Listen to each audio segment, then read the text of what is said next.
انسان کے اوپر جو نعمتیں آتی ہیں اللہ کی طرف سے آتی ہیں، جو تکلیفیں آتی ہیں اللہ کی طرف سے آتی ہیں.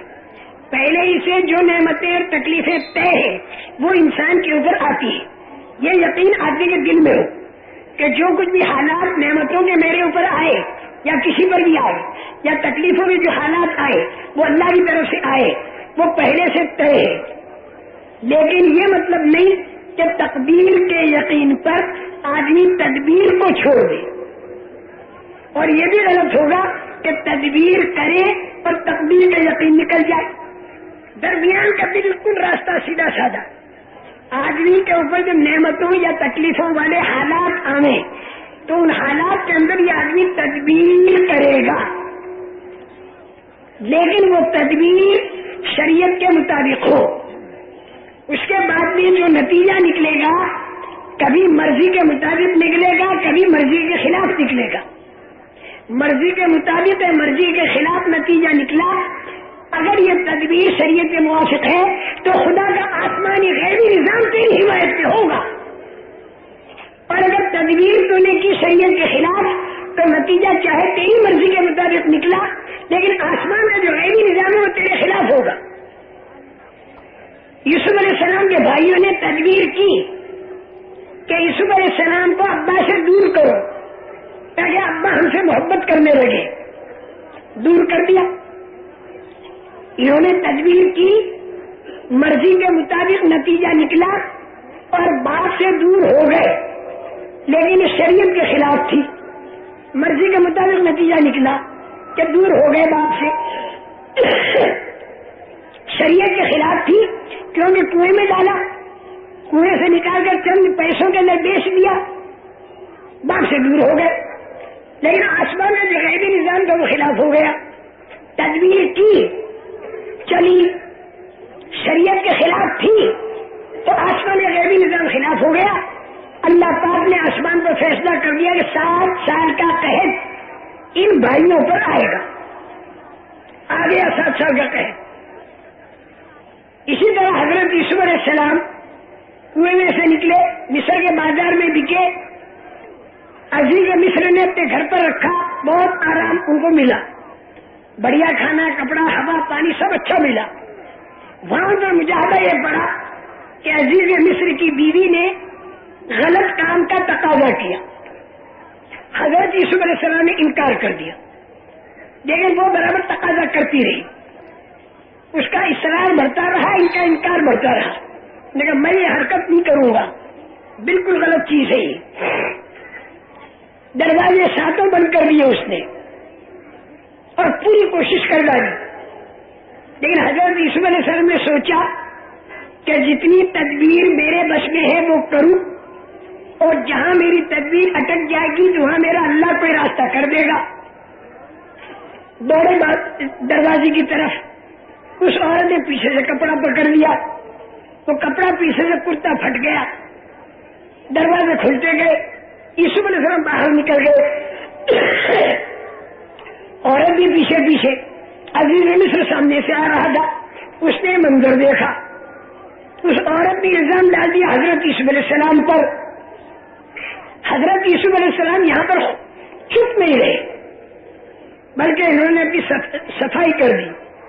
قال بل هي راودتني عن نفسي، ہاتھ اسی نے ڈالا عورت نے. لیکن وہ شوہر بات بیوی کی مانے گا، یوسف علیہ السلام کی مانے گا؟ وہ تو بیوی کی مانے گا. اللہ پاک کا غیبی نظام چلا کہ دودھ پیتا بچہ بولا، اور اس نے یہ کہا ان کان قمیصہ قد من قبل فصدقت وهو من الكاذبین وَإِنْ كَانَ قَمِيصُهُ قُدَّ مِنْ دُبُرٍ فَكَذَبَتْ وَهُوَ مِنَ الصَّادِقِينَ. اگر کرتا آگے سے پھٹا تو عورت سچی، اور کرتا اگر پیچھے سے پھٹا ہے تو مرد سچا. اب یہ دیکھا تو پیچھے سے پھٹا ہوا تو فوراً عزیز مصر نے اپنی بیوی سے کہا کہ یہ تم عورتوں کی چال بازی ہے. إِنَّ كَيْدَكُنَّ عَظِيمٌ، عورتوں کی چال بازی بہت بڑی ہوتی ہے. وَاسْتَغْفِرِي لِذَنبِكِ إِنَّكِ كُنتِ مِنَ الْخَاطِئِينَ، گناہ سے معافی مانگ لے، خطا تیری ہی ہے. لیکن پورے مصر کے اندر بدنامی ہو گئی، تو بدنامی سے بچنے کی ترکیب کرنی چاہیے. بدنامی سے بچنے کی ترکیب یہ کی کہ مصر کی ذمہ دار عورتوں کی پارٹی کر دی. وہ عورتیں جمع ہو گئی. یوسف علیہ السلام اپنے بغیر کمرے میں تھے، عورتوں کے سامنے چاقو اور پھل رکھے، کاٹو اور کھاؤ. ان عورتوں نے کاٹ کے کھانا کی ترتیب بنائی. حضرت یوسف علیہ السلام سے اس عزیز مصر کی بیوی نے کہا کہ تم یہاں سے نکلو اور گزرو اور دوسرے کمرے میں جاؤ. حضرت یوسف علیہ السلام کے عورتوں کی چال بازی کو کچھ پتا نہیں تھا، وہ نکلے یہاں سے، گزرنے لگے. ان عورتوں نے یوسف علیہ السلام کو دیکھ لیا. یوسف علیہ السلام کو اللہ پاک نے حسن اور خوبصورتی بہت دی تھی. وہ عورتیں دیکھ کر حیران رہ گئی اور یوں کہنے لگے کہ ان ھذا الا ملک کریم، ارے یہ تو فرشتہ ہے. اور بجائے پھلوں کے کاٹنے کے عورتوں نے اپنے ہاتھ کاٹ لیے.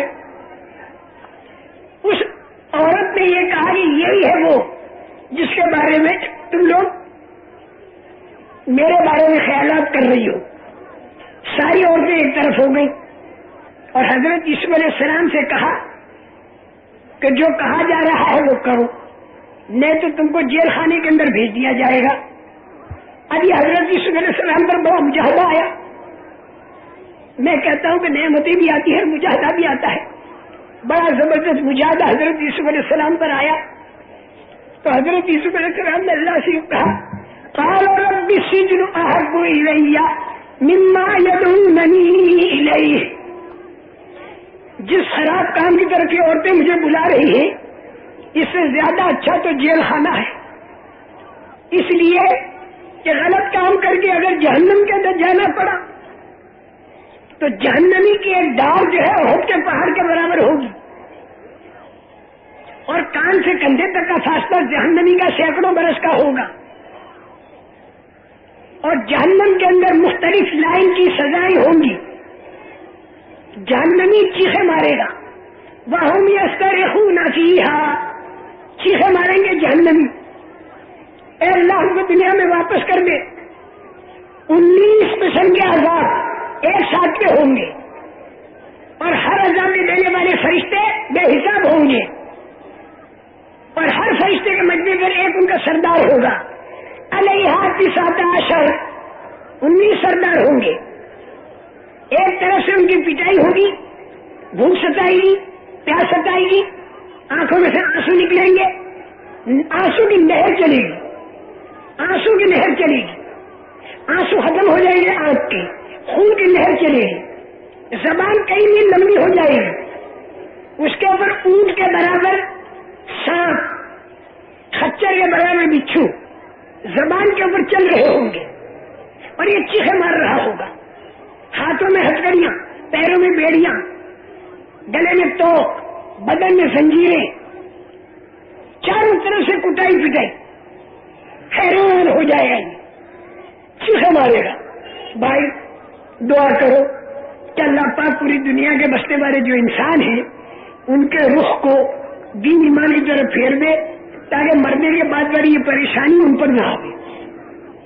اسی بنا پر رسول کریم صلی اللہ علیہ وسلم دھکا مارنے والوں کو دھکا کھا کر بار بار ان کے پاس جا کر یہ کہتے تھے کہ تم نے تو میرے کو دھکا مارا بزبان حال، میں اللہ کا سچا نبی ہوں، میرا طریقہ اور میرا دین اختیار کر لو تاکہ تم فرشتوں کے دھکے سے بچو. اس کے لیے میں تمہارے دھکے کھا رہا ہوں بار بار. راتوں کو اٹھ رسول کریم سے رونا بہت کرتے تھے، ہچکیاں مار مار کے روتے تھے.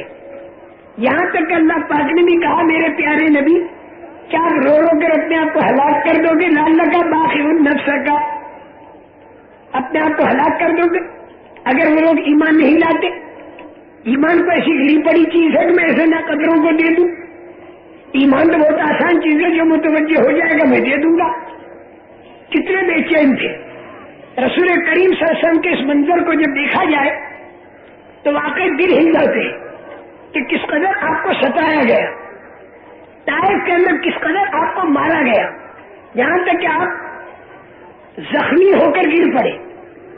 اور کوئی ساتھی نہیں، پورے عالم کے نبی ہے، صرف ایک ساتھی زید بن حارثہ ساتھ میں ہے۔ رسول پاک صلی اللہ علیہ وسلم کو اپنے کندھے کے اوپر اٹھایا اور اٹھا کر لے کر چلے کندھے پر، اور آپ بالکل بے ہوشی میں باغیچے میں جا کر لٹایا، پانی کا چھڑکاؤ کیا، آپ کی آنکھ کھلی، سامنے پہاڑ کا فرشتہ اور حضرت جبریل دونوں دکھائی دیے۔ اگر کہو تو پہاڑ میں ملا کے ان سب کو غارت کر دے، نبی کریم صلی اللہ علیہ وسلم نے انکار کر دیا۔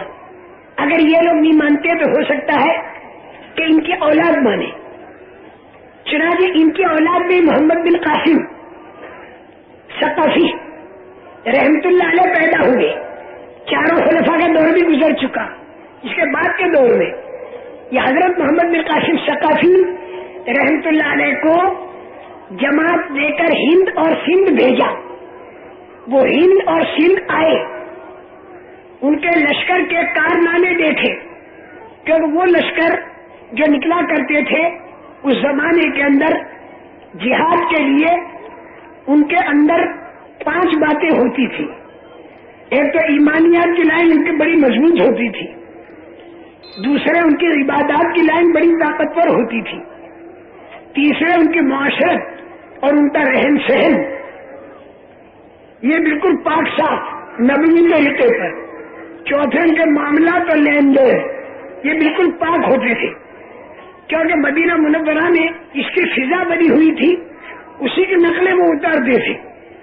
مدینہ منورہ کے بازار بھی آباد، گھر بھی آباد، اور مسجد نبوی 24 گھنٹہ آباد، باریاں لگتی تھی۔ مسجد کی روحانیت کو لے کر وہ بازار میں جاتے تھے، اور مسجد کی روحانیت کو لے کر وہ گھروں پر بھی جاتے تھے۔